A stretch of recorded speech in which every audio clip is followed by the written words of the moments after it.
Hello, it's Adam and Ellie Drugan again. We are going to be finishing up a chapter 14 in the BFG. Of course you like it, the BFG said. It is a fizz wizard. He licked the back of the label and stuck it on the jar. I usually writing a bit more than this on the labels, he said, but you is watching me and making me jumpsy. I'll go and sit somewhere else, Sophie said. Don't go, he said. Look in the jar carefully and I think you will be seeing this dream. Sophie peered into the jar and there, sure enough, she saw the faint Lucent? translucent outline of something about the size of a hen's egg.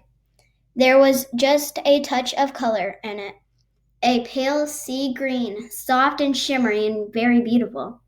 There it lay, this small, oblong sea green jellyfish thing at the bottom of the jar, quite peaceful and but plushing gently, the whole of it moving an hour in and out ever so slightly, as though it were breathing. It's moving, Sophie cried. It's alive. Of course it's alive.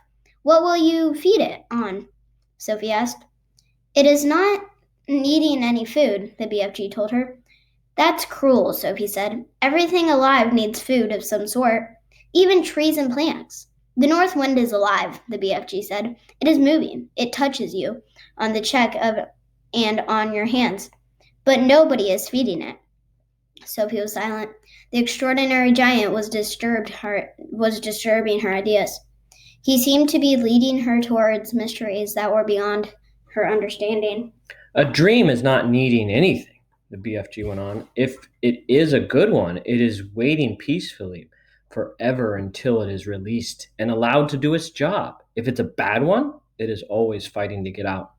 The BFG stood up and walked over to the one of the many shelves and placed the latest jar among the thousands of others. Please, can I see some of the other dreams? Sophie asked him. The BFG hesitated. Nobody has ever seen them before, he said. But perhaps, after all, I is a letting you have a little peep. He picked her up off the table and stood her on the palm of one of his huge hands. He carried her towards the shelves. Over there is one of the good dreams, he said. The fizz wizards. Would you hold me closer so I can read the labels? Sophie said. My labels is only telling bits of it, the BFG said. The dreams is usually much longer. The labels is just to remind me.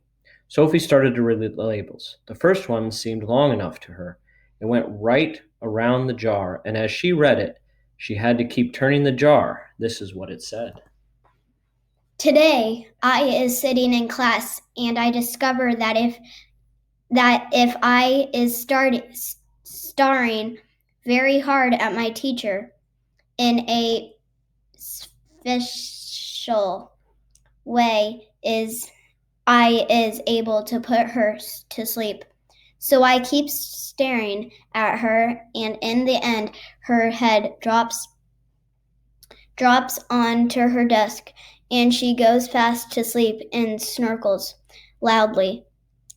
Then in marches the head teacher and he shouts, Wake up, Miss Plumbride! How dare you go to sleep in class? Go fetch your hat and coat and leave the school forever. You is sacked.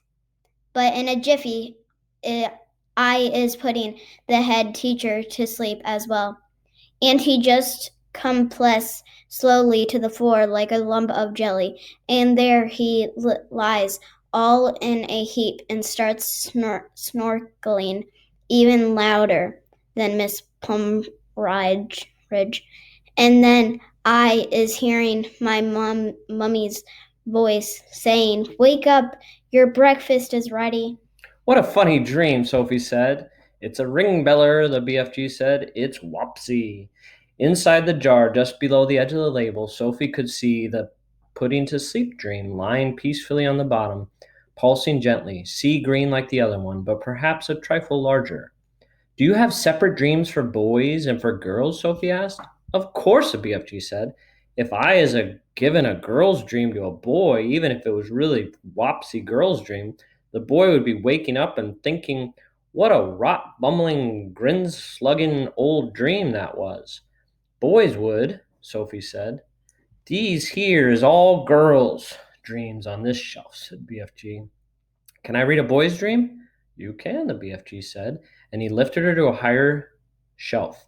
The label on the nearest boy's dream jar read as follows: I is making myself a marvelous pair of suction boots, and when I put them on, I is able to walk straight up the kitchen wall and across the ceiling.